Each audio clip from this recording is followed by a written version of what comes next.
The night air was thick with the smell of rotting corn. It clung to the skin, sweet and sour, with an undertone of something fouler, something the wind could not disperse. The scent was a physical presence, a humid blanket that muffled sound and clung to the back of the throat. The fields outside of Lufkin, Texas had always been the lifeblood of the county, rows of maize and barley stretching as far as the horizon, the stalks swaying in the humid dusk. But this year, the harvest was wrong. Cody had arrived 2 weeks ago. For the first few days, he had only noticed the heat and the unending quiet. Then came the smell. It started as a mild ferment, like forgotten fruit, but it had intensified quickly, growing darker and heavier with each setting sun. They called it a blight at first. Some new fungus maybe, or a chemical spill from the plant up the road. But the truth was visible right there in the rows.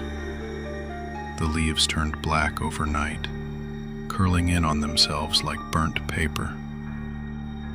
The cobs swelled and burst, pus-colored kernels dribbling onto the dirt. The whole field looked diseased, a massive, silent sickness spreading under the Texas sun.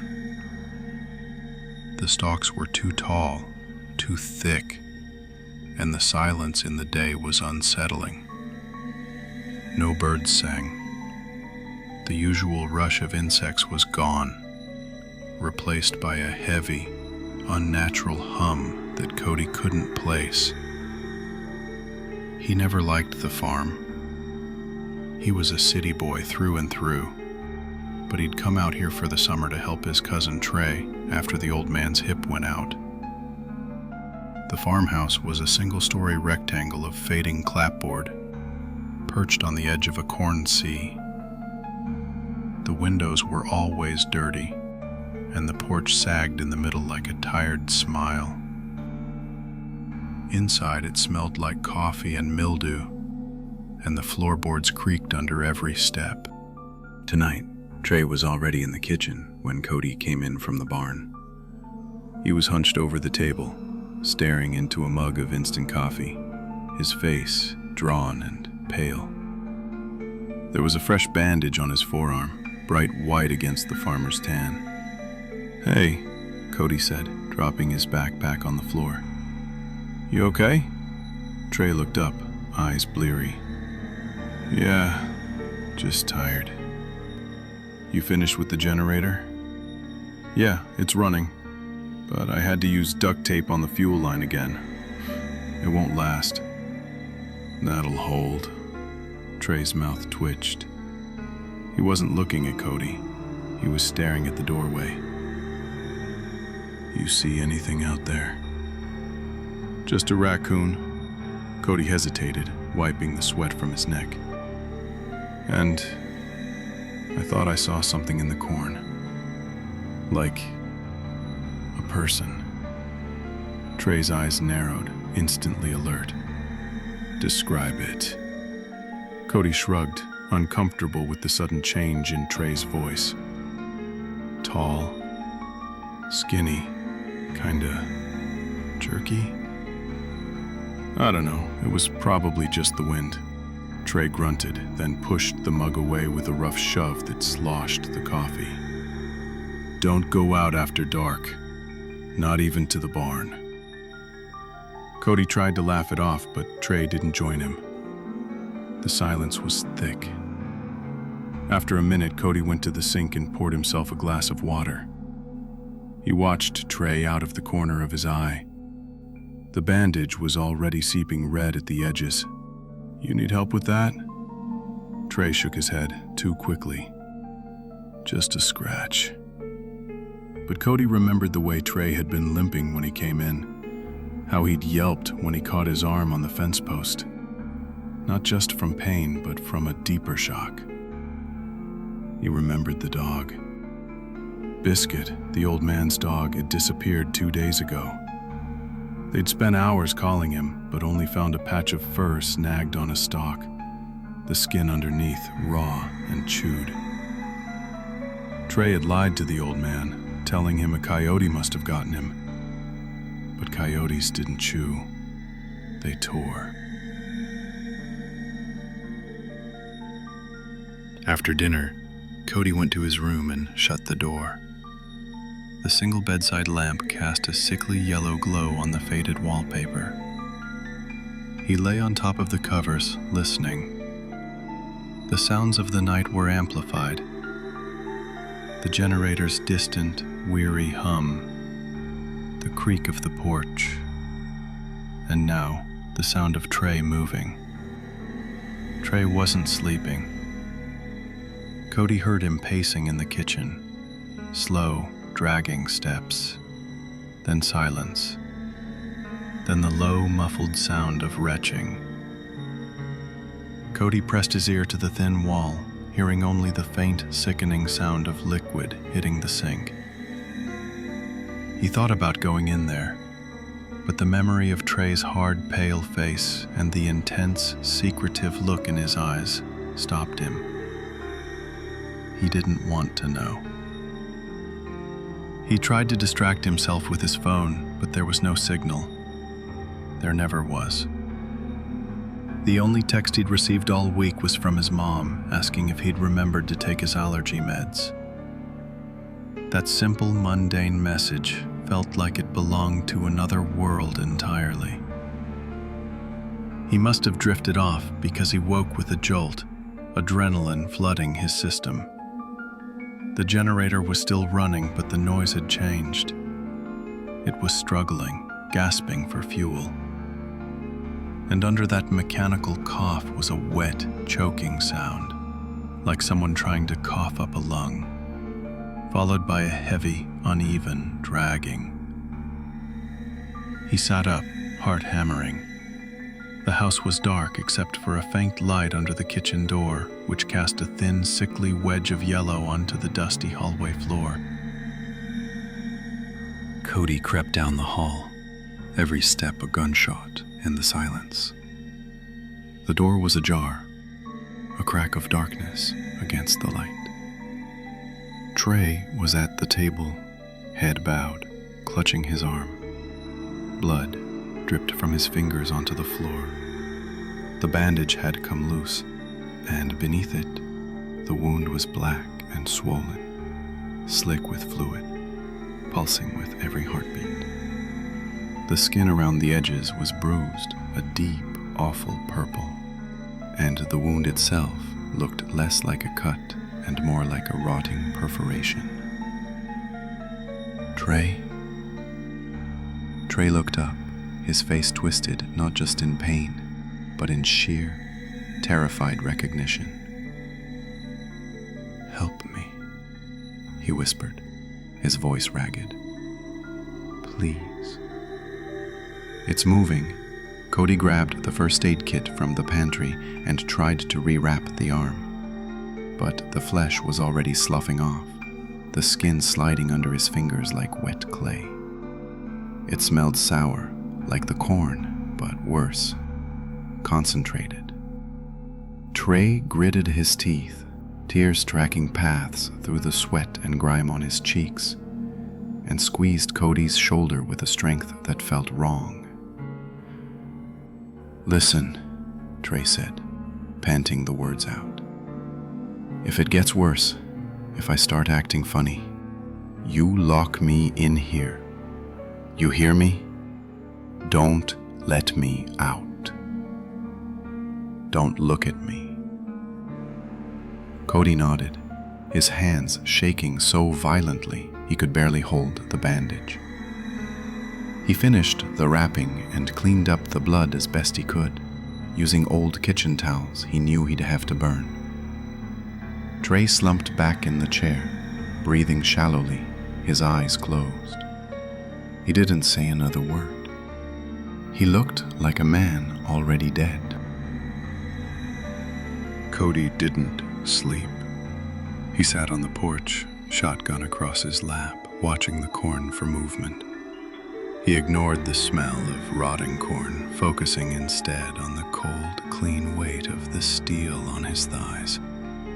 The moon was high, silvering the tops of the stalks, transforming the field into a massive, shimmering sea of fear.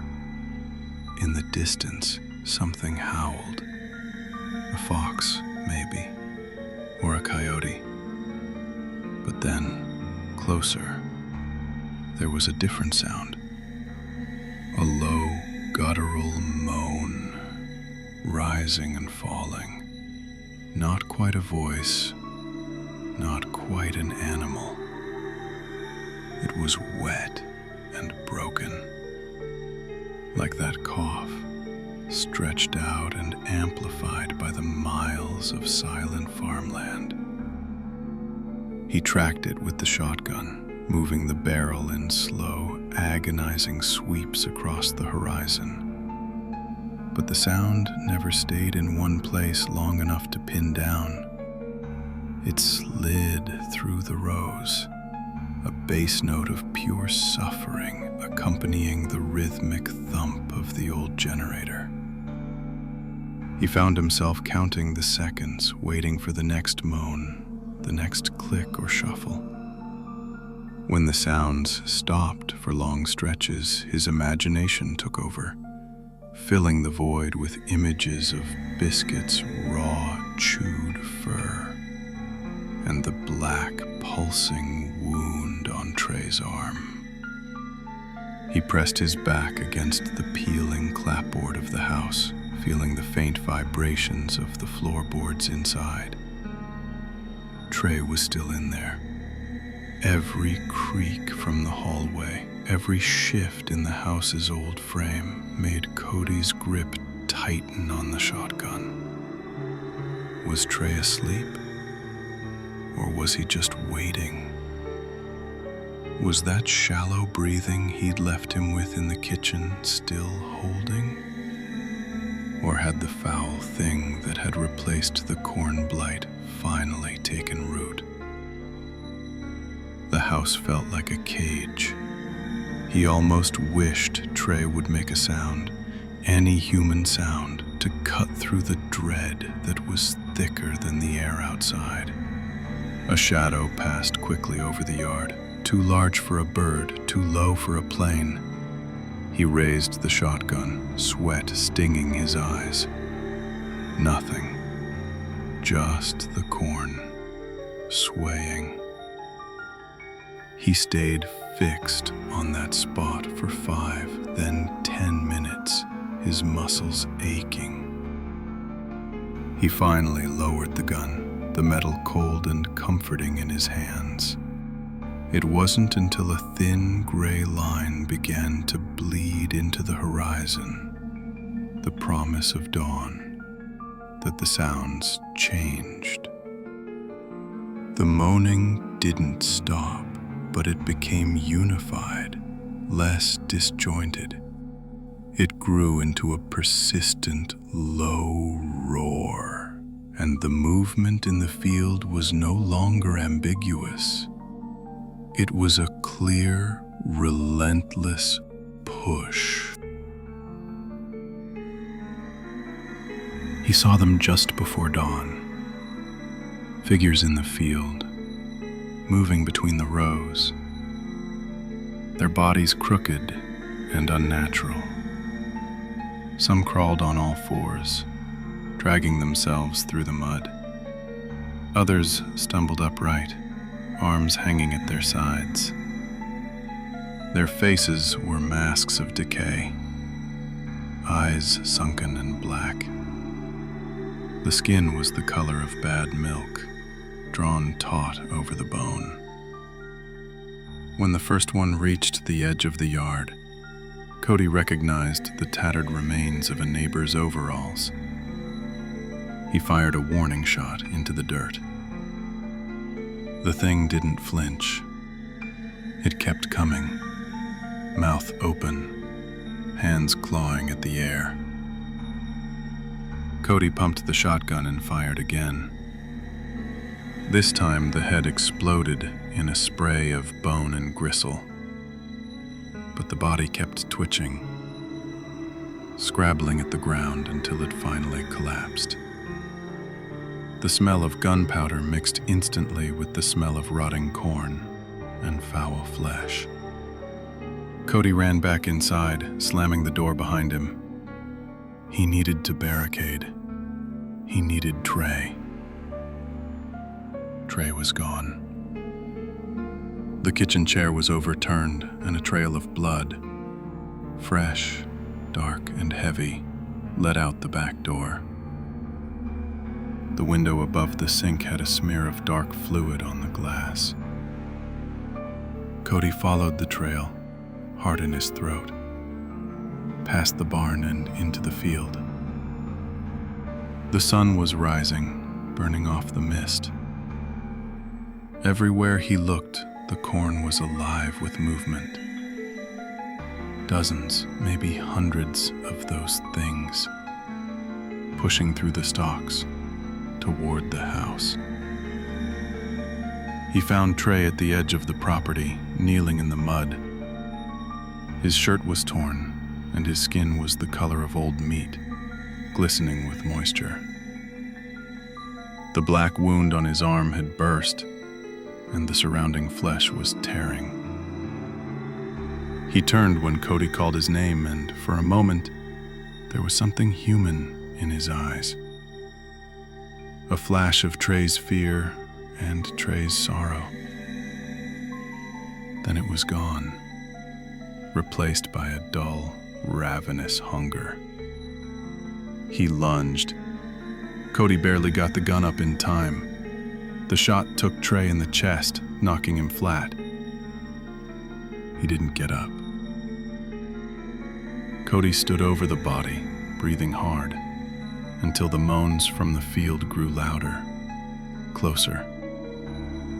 He backed away, stumbling toward the house. By noon, the house was locked down. Cody dragged the kitchen table and chairs to the back door, securing it with the bolt and a heavy box of canning supplies. He stacked crates and old lumber against the windows he could reach, leaving thin gaps just big enough to see out. He could hear them out there. Not yelling or roaring, but a constant, sickening drag and shuffle in the dust and mud. They were everywhere. The assault started slow. They began to hit the walls, not hard at first, just a dull, wet thump that never seemed to stop. Then the glass. They weren't just scratching, they were pressing their faces against the dusty panes. Cody caught flashes, sunken, black eyes that didn't seem to focus, and mouths stretched open in a silent, desperate hunger. The smell was the worst part, a combination of rotting corn and bad meat, forced through every tiny crack in the clapboard and window frame. He tried to tie a mildewed towel across his nose and mouth, but the stench still burned the back of his throat. The noise kept building, a wave of groaning, clicking, and splintering wood. For every minute that passed, the house felt smaller and the walls thinner. Cody checked his shell count again. 12 left. He couldn't risk firing unless a wall gave way. He moved from window to window, checking the integrity of his barricades. In his parents' old room, he saw the figure in the tattered neighbor's overalls. The one he'd shot was back, or another just like it. It was tearing at a small section of the porch railing, its movements jerky and impatient. When the rail came loose, the creature didn't use it as a weapon. It simply discarded it and started pounding the siding with the heel of its hand. The generator ran out of gas around sunset. The lights flickered, coughed, and died. The sudden silence was a punch to the gut.